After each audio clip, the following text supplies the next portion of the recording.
तो इस तरह से महाराज पृथु के पुत्र ने जब देखा कि हमारे यज्ञ घोड़े को तो कोई लाल वस्त्रों वाला व्यक्ति आसमान में उड़कर जा रहा है और घोड़े को ले जा रहा है, ये तो संत हैं, सन्यासी हैं, इनसे हमें घोड़ा मांगने के लिए कुछ प्रयास न करना चाहिए।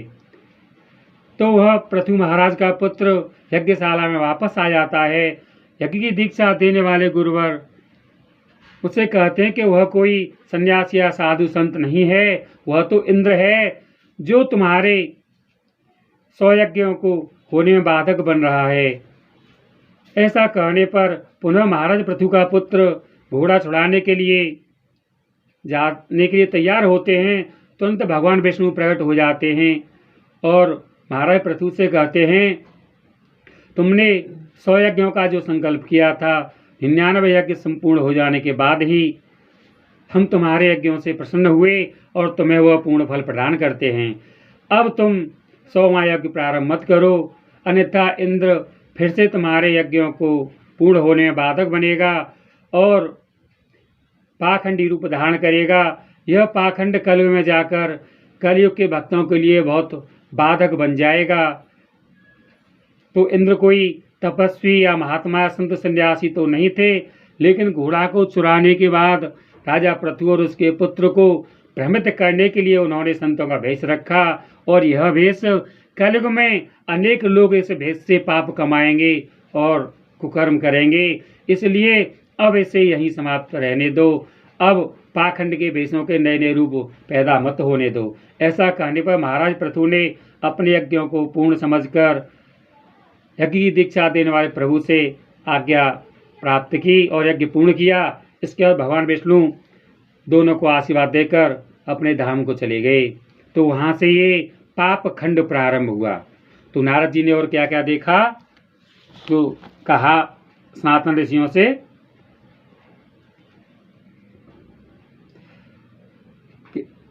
वे पूरे पाखंडी हो गए हैं लोग। अर्थात पाखंडी कौन से, जो कर्म कुछ और करते हैं, दुष्टों के करते हैं और वस्त्र पहनते हैं संतों के, सन्यासियों के, ब्रह्मचारियों के। तो ऐसे लोग कलयुग में नारद जी को ज्यादा दिखाई दिए। देखने में तो वे विरक्त हैं, किंतु स्त्री धन आदि सभी का परिग्रह करते हैं। अर्थात स्त्री और धन सभी का प्रयोग करते हैं। घरों में स्त्रियों का राज्य हो गया है। साले सलाहकार बने हुए हैं। लोभ से लोग कन्या विग्रह करते हैं। अर्थात लोभ के कारण कलयुग के लोग अपनी बेटी का कन्यादान न करके बेटी के विवाह के बदले धन प्राप्त करने के बाद ही बेटी का विवाह करते हैं, अर्थात बेटी को बेचते हैं। ऐसे अधर्मी लोग कलयुग में हो गए, ऐसा नारद जी ने देखा। और स्त्री पुरुषों में कलह मचा रहता है। महात्माओं के आश्रम, तीर्थ और नदियों पर यवनों अर्थात विधर्मियों का अधिकार हो गया है।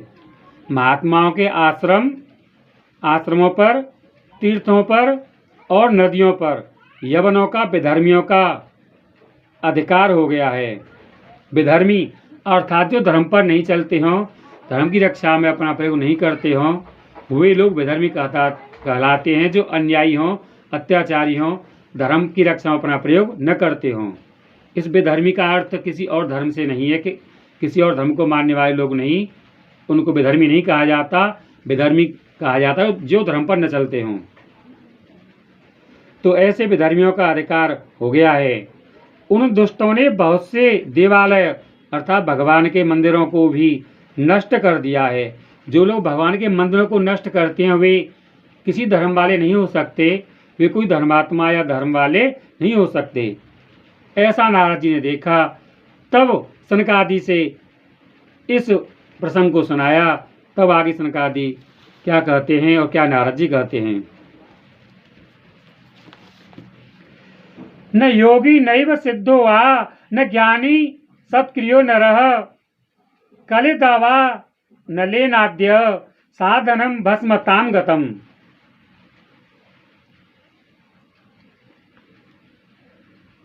इस समय यहाँ न कोई योगी है न कोई सिद्ध है, न कोई ज्ञानी है, और न सत्कर्म करने वाला ही है। सारे साधन इस समय कल रूप दावानल से जलकर भस्म हो गए हैं।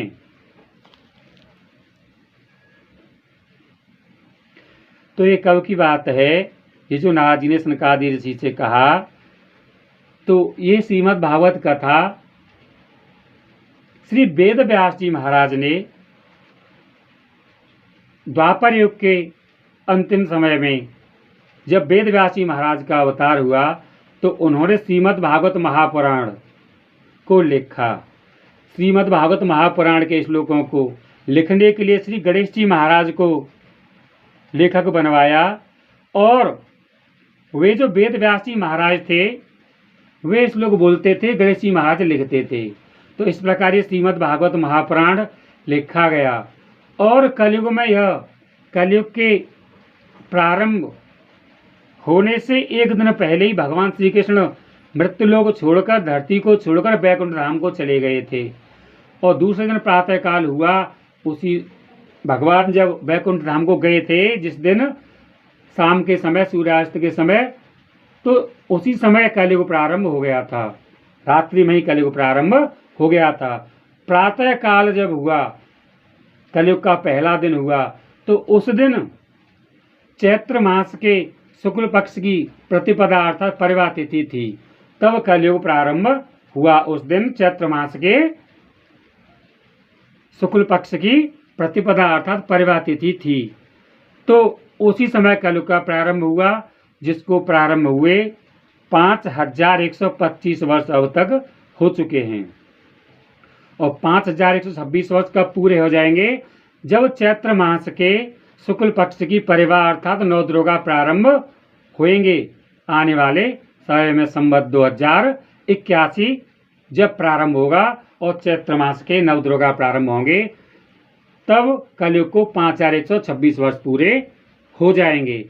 अच्छा, और जो लोग कहते हैं नई 9 दिना पुरानी 100 दिना, ये कहाँ से आई?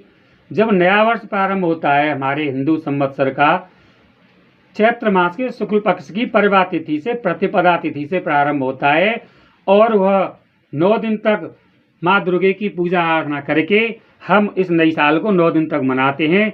इसीलिए प्रचलन हुआ जब से कि नई 9 दिना पुरानी 100 दिना। जय श्री राधे, जय श्री कृष्ण। तो आगे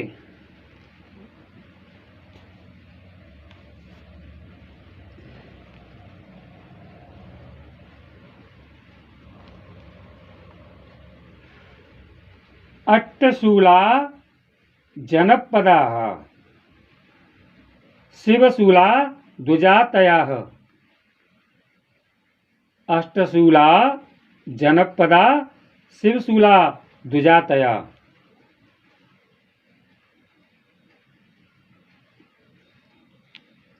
फिर से इसे बोलते हैं, अट्टशूला अट्टमन्नम जनपदाः शिवशूला द्विजातयः।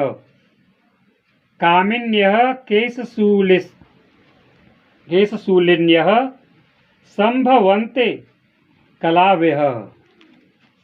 ये 36वां श्लोक। तो इस कलयुग में सभी देशवासी बाजारों में अन्न बेचने लगे हैं। ब्राह्मण लोग पैसा लेकर वेद पढ़ाते हैं और स्त्रियां वेश्यावृत्ति से निर्वाह करने लगी हैं। ऐसा नारद जी ने सनकादि मुनि से कहा कि कलयुग का इतना असर आ चुका है कि लोग इस प्रकार के हो गए हैं।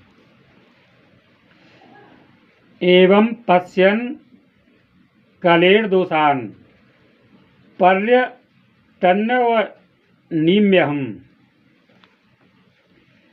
यामुनं तटमापन्नो यत्र लीला हरेर्भूत।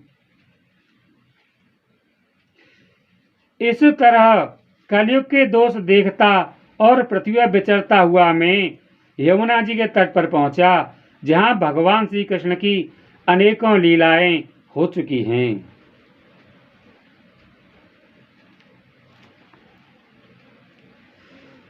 आगे कहते हैं नारद जी सनकादि मुनि से, तत्राश्चर्यं मया दृष्टं श्रूयतां तन्मुनीश्चराः तत्राश्चर्यं मया दृष्टं श्रूयतां तन्मुनीश्वराः एका तु तरुणी तत्र निसंला खिन्न मानसा। हे सनकादि मुनिवरों, नारद जी कहते हैं उनसे, मेरी व्यथा सुनिए, मेरी समस्या सुनिए। मैं यमुना किनारे गया तो मैंने वहाँ क्या देखा उसे सुनिए। वहाँ मैंने एक बड़ा आश्चर्य देखा। वहाँ एक युवती स्त्री खिन्न मन से बैठी हुई थी। कहाँ बैठी हुई थी? वृंदावन में, यमुना किनारे। उसके पास दो वृद्ध पुरुष अचेत अवस्था में पड़े और जोर जोर से सांस ले रहे थे। वह तरुणी उनकी सेवा करती हुई कभी उन्हें चेत कराने का प्रयत्न करती और कभी उनके आगे रोने लगती थी।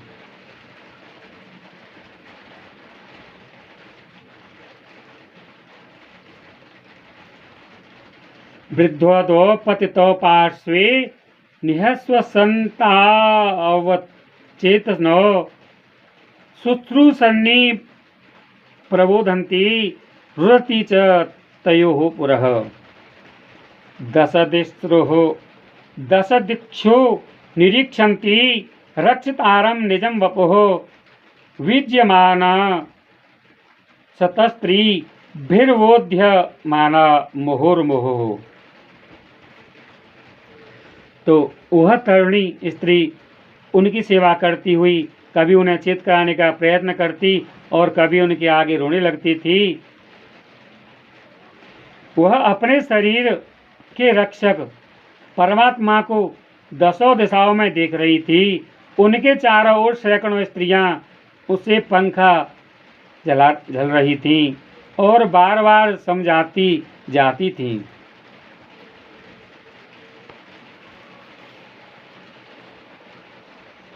दृष्ट्वा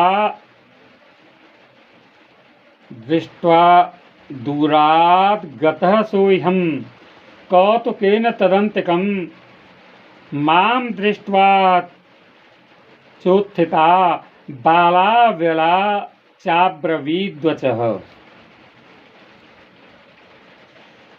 दूर से यह सब से देखकर मैं कौतूहलवश उसके पास चला गया। मुझे देखकर वह युवती खड़ी हो गई और बड़ी व्याकुल होकर कहने लगी।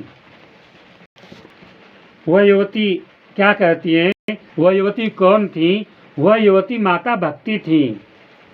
और नारद जी को देखकर वह युवती खड़ी हो गई और क्या कहने लगी। और जो दोनों वृद्धावस्था में पुरुष थे वे माता भक्ति के दोनों पुत्र ज्ञान और वैराग्य थे। इस अध्याय का नाम ही नारद मुनि की भक्ति से भेंट यही है। तो यहाँ नारद जी भक्ति माता के पास पहुँच जाते हैं और ऐसा जो उन्होंने देखा ऐसा सनकादिक ऋषियों से कह रहे हैं।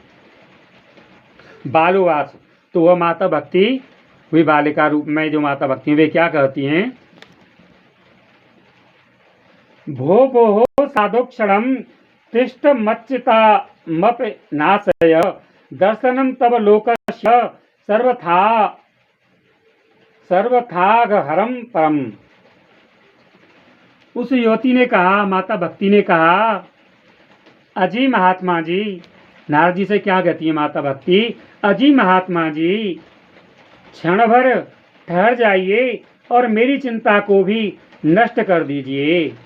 आपका दर्शन तो संसार के सभी पापों को सर्वथा नष्ट कर देने वाला है। बहुधा तव वाक्येन दुःख शांतिर भविष्यति यदा भाग्यम भवेत् भूरि भवतो दर्शनम तदा। आपके वचनों से मेरे दुख की भी बहुत कुछ शांति हो जाएगी। मनुष्य का जब बड़ा भाग्य होता है तभी आपके दर्शन हुआ करते हैं। माता भक्ति नारद जी से क्या कहती हैं।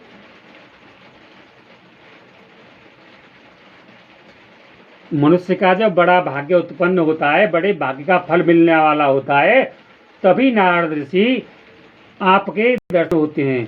तो संतों के दर्शन, माता भक्ति का आशय है यहाँ पर कि संत लोगों के दर्शन तभी होते हैं, संतों के प्रवचन सुनने को तभी मिलते हैं जब मनुष्य का भाग्य उदय होता है। संतों के प्रवचन सुनने को तभी मिलते हैं जब मनुष्य का भाग्य उदय होने होता है। तो माता भक्ति भी कहती है मेरा भी दुख दूर होने वाला है, मेरा भी भाग्य उदय होने वाला है। मेरे जो 2 पुत्र जो वृद्धावस्था के हैं, इनको भी तरुण अवस्था, जवान अवस्था मिलने वाली है, तभी हे मुनिवर आपके दर्शन मुझे हुए हैं। ऐसा माता भक्ति नारद जी से कहती हैं। तब नारद जी क्या कहते हैं? नारदवाच कांच तम काव्य चेमा नार्य काहा पद्मलोचना वद देव सविस्तारम स्वस्य दुखस्य कारणम। तब नारद जी कहते हैं तब मैंने उस स्त्री से पूछा, हे देवी तुम कौन हो? ये दोनों पुरुष तुम्हारे क्या होते हैं और तुम्हारे पास ये कमल नयनी देवियां कौन हैं? तुम इन्हें विस्तार से अपने दुख का कारण बताओ। तब योगी कहा बालोवास, माता भक्ति कहती हैं अहम भक्त रित ख्याता इमो मेतन यौमत ज्ञान वैराग्य नामानो काल योगे नजरो। माता भक्ति कहती हैं मेरा नाम भक्ति है। नारद जी से कहती हैं वे, हे मुनिवर मेरा नाम भक्ति है। ये ज्ञान और वैराग्य नामक मेरे 2 पुत्र हैं। समय के फेर से ही ये ऐसे जर्जर हो गए हैं।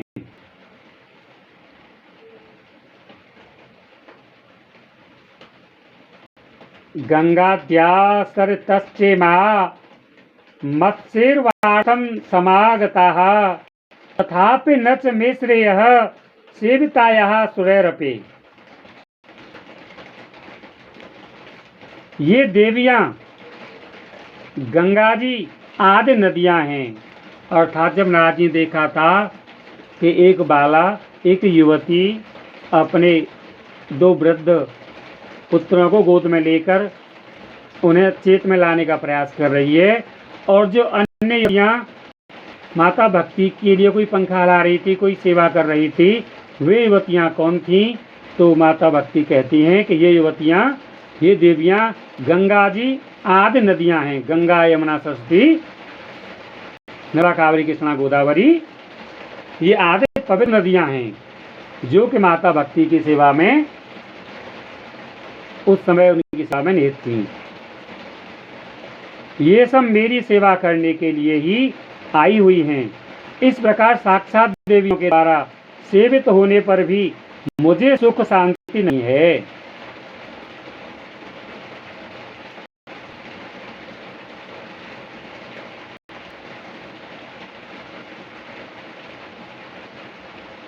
सुख शांति नहीं है। तपोधन, अब ध्यान देकर मेरा वृत्तांत सुनिए।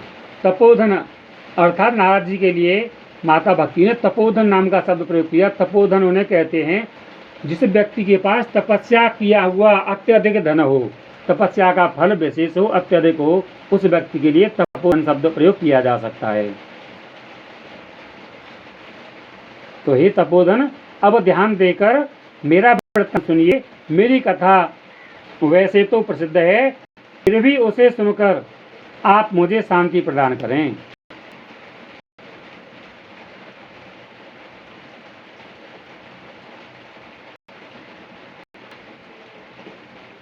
दोबारा से इस श्लोक को पढ़ते हैं।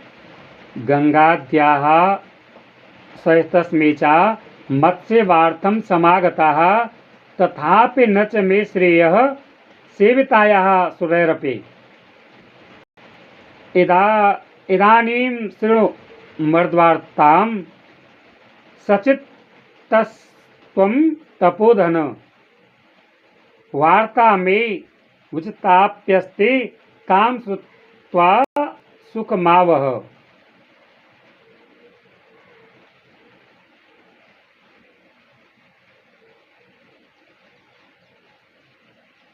उत्पन्ना द्रविड़े साहम वृद्धिं कर्णाटके गता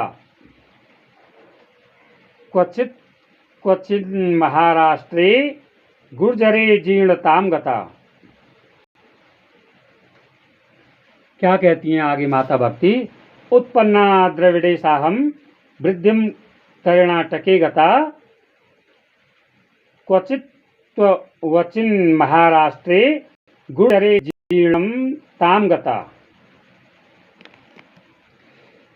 माता भक्ति कहती है, मैं द्रविड़ देश में उत्पन्न हुई, कर्नाटक में बढ़ी, कहीं कहीं महाराष्ट्र में सम्मानित हुई, किंतु गुजरात में मुझको बुढ़ापे ने आ घेरा।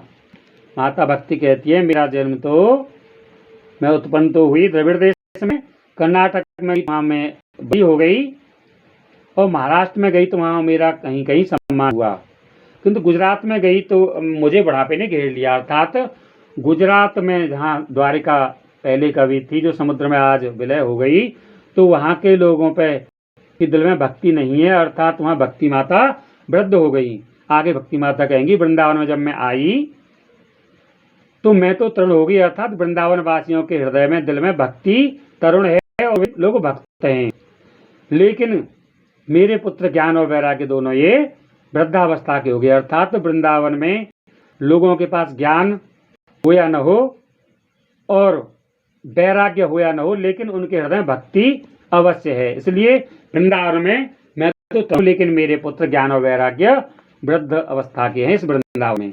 तो किस प्रकार ये मेरे दोनों पुत्र जवान होंगे, अर्थात वृंदावन वासियों के हृदय में ज्ञान और वैराग्य का प्रकाश कब और कैसे होगा? यदि हो जाए तो मेरे पुत्र भी तरुण अवस्था के हो जाएंगे। ऐसा आगे श्लोकों में इसका अर्थ कहा जाएगा। तत्र घोल कले योगात् पाखंडे खंडितांग का दुर्बलहम चिरम याता पुत्राभ्याम सह मंदताम।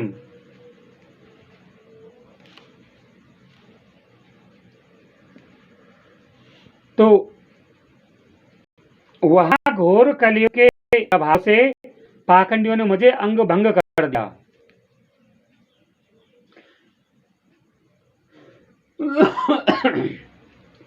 पाखंडी कौन? वे लोग जो हैं तो दुष्ट लेकिन संतों का विधान करते हैं, उन लोगों ने भक्ति को अर्थात भक्तों को दुख दिया, इसलिए मैं वहां पर गुजरात में तरुण अवस्था की न हो पाई। लेकिन जब मैं वृंदावन आई तो यहाँ तरुण होगी, अर्थात भक्तों का यहाँ सम्मान होता है, भक्तों के हृदय में भक्ति स्वनिवास करती है वृंदावन में।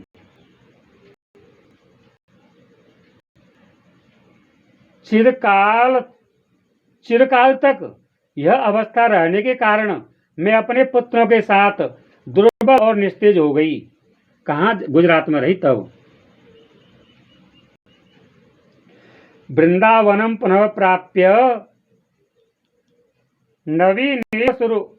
नवीनेव स्वरूपिणी जाता हम युवती सम्यक प्रेष्ठ रूपातो सांप्रतम। अब जब से मैं वृंदावन आई हूँ तब से पुनः परम सुंदरी स्वरूपवती नईवती हो गई हूँ। माता भक्ति ने कहा, वृंदावन में जब से आई हूँ मैं सुंदर स्वरूप नवयुवती कन्या हो गई हूँ मैं।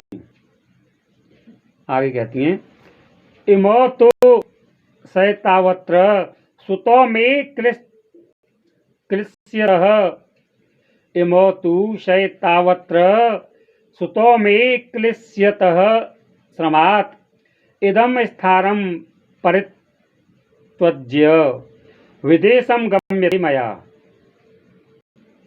किंतु सामने पड़े हुए ये दोनों पुत्र, ये दोनों मेरे पुत्र थके मांदे दुखी हो रहे हैं। अब मैं यह स्थान छोड़कर अन्यत्र जाना चाहती हूँ।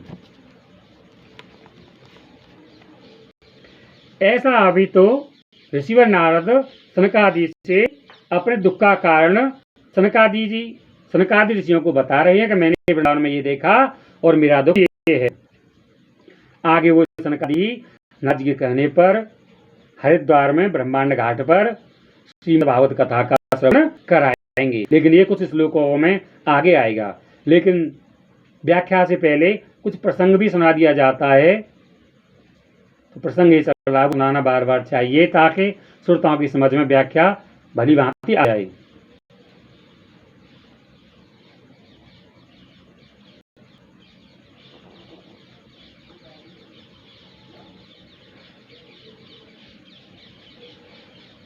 जठत्वं समायातो तेन दुखेन दुःखिता साहम तो तरुणी कस्मात् सुतो वृद्धा विमोकुतः।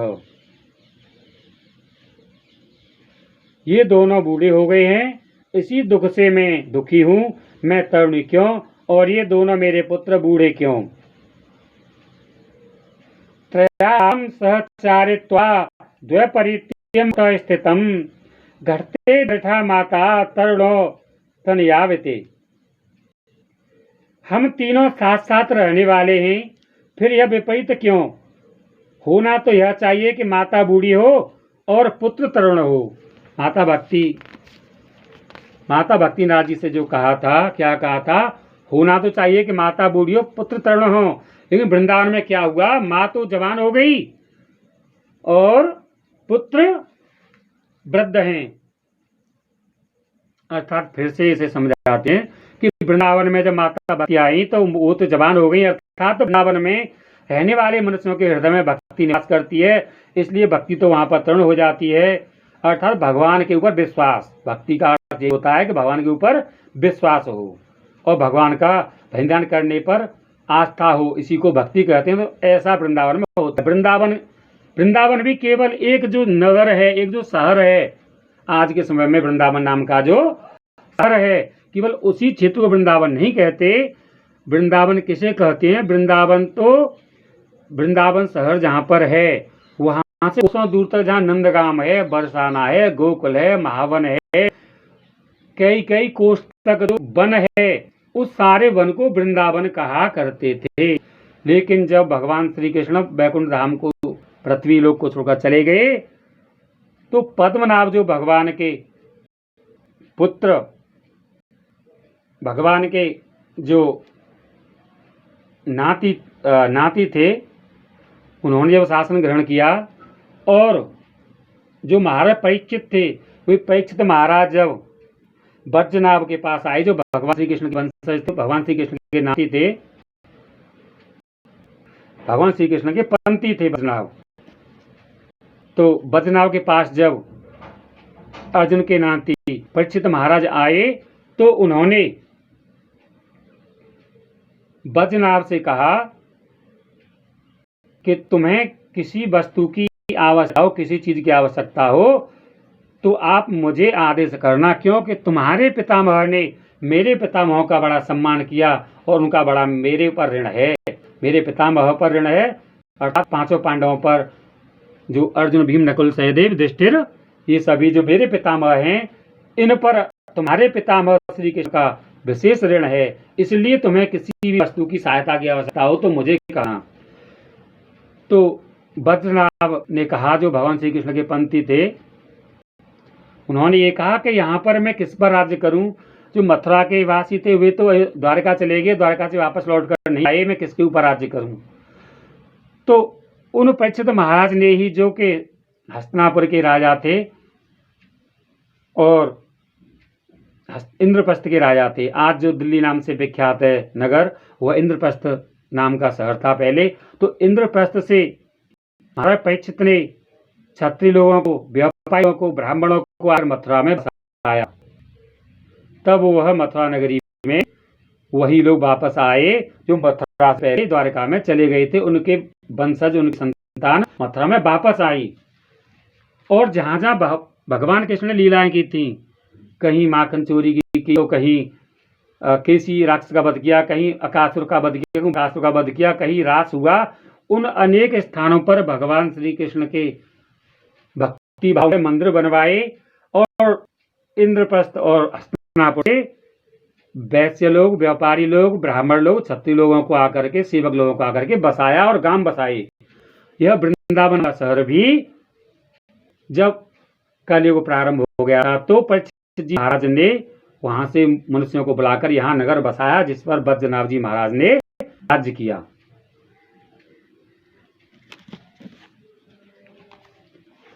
भगवान श्री कृष्ण के समय पर तो यहाँ पर पहले वन था, जहाँ पर आज वृंदावन नाम का शहर है। यहाँ पर भगवान ने लीलाएं की थी।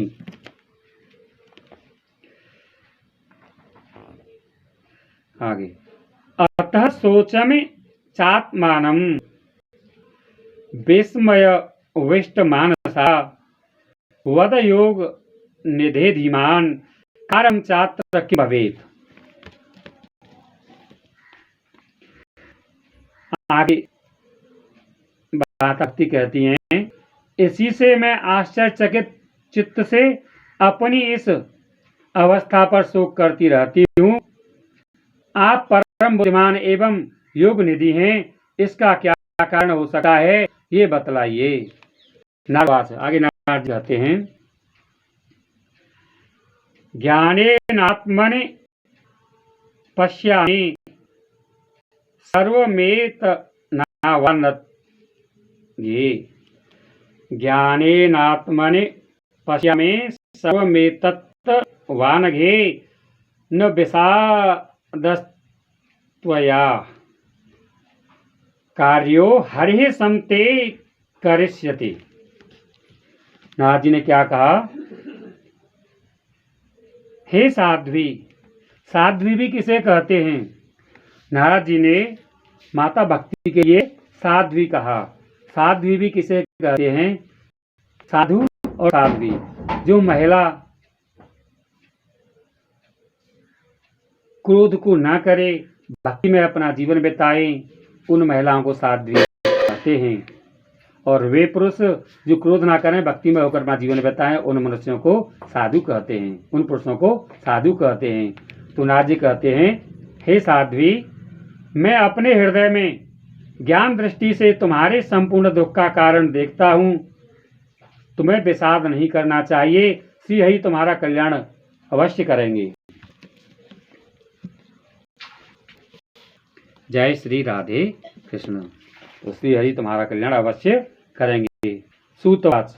आगे सूत जी क्या लिखते हैं? सूत जी ने कहा, यहाँ पर पहली माता भक्ति के साथ नारद जी जो देखा वह तो सनकादि ऋषियों से कहा, और जहाँ सूत जी महाराज सौनक जी को और 88,000 ऋषियों को श्रीमद् भागवत की कथाएं सुना रहे हैं, वे सूत जी महाराज कहने लगे, क्या कहते हैं, क्षण मात्रेण तज्ज्ञात्वा वाक्य मूचे मुनीश्वर। सूत जी महाराज ने कहा, हे सूत जी महाराज कहते हैं, मुनिवर नारद ने एक क्षण में ही उसका कारण जानकर कहा। मुनिवर नारद जी ने एक क्षण में ही उसका कारण जानकर कहा।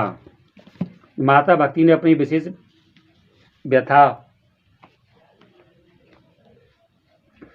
जो नारद जी देखी थी वह सनकादि ऋषियों से कही। इसके बाद आगे नारद जी कहते हैं,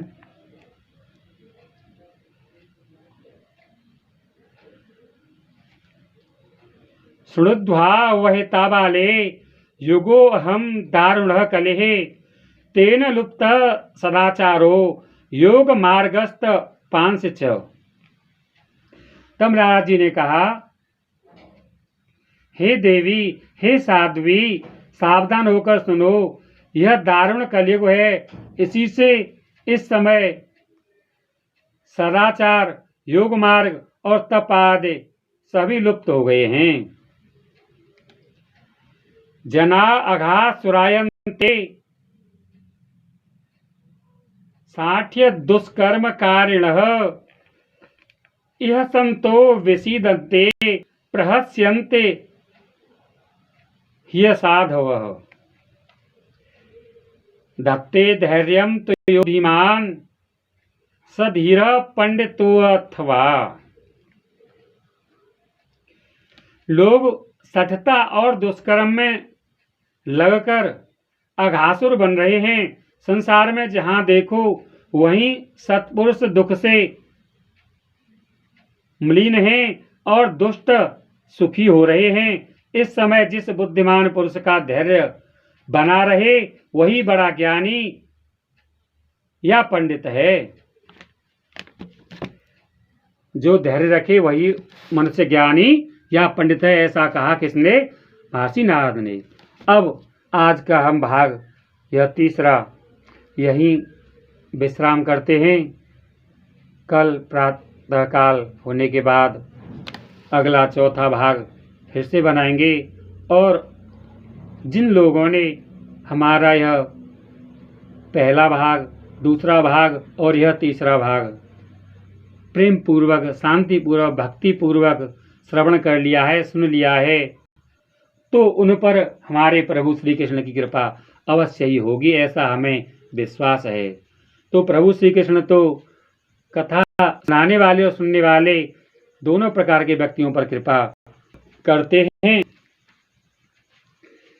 तो दो लोग 18,000 श्लोकों का पाठ यदि भागवत मंच पर बैठकर कराई जाए तो पूरे 18,000 श्लोकों का पाठ बिना व्याख्या किए लगभग 80 घंटे में होता है। और जब व्याख्या भी की जाएगी, दृष्टांत दिए जाएंगे, व्याख्या के बाद दो बार शब्दों का प्रयोग होगा, वाक्यों का प्रयोग होगा, तो लगभग 80 घंटे का 4 गुना समय, लगभग 320 घंटे का समय पूरे 18,000 श्लोकों को पढ़ने में और व्याख्या करने में लग जाएगा। तो पूर्ण व्याख्या सहित भागवत कथा जब कभी होती है तो 60 दिन की होती है, और 60 दिन में लगभग 320 घंटे में या 280 घंटे में लगभग वह कथा पूर्ण हो पाती है। तो 60 दिन में प्रतिदिन 5 घंटे कथा की जाए तो 6×5 = 300 घंटे में कथा पूर्ण हो पाएगी 60 दिन में। तो 300 में 20 घंटे कम भी लग सकते हैं, 20 घंटे ज़्यादा भी लग सकते हैं। लेकिन जो 7 दिन में कथा होती है, 7 दिन में 5 घंटे रोज, तो मात्र 35 घंटे में कथा पूरी 18,000 श्लोकों की तो पूर्ण नहीं हो सकती। जो भी लोग कथा करते हैं वे शायद 2-4% श्लोकों का ही उच्चारण करते हैं, बोलते हैं।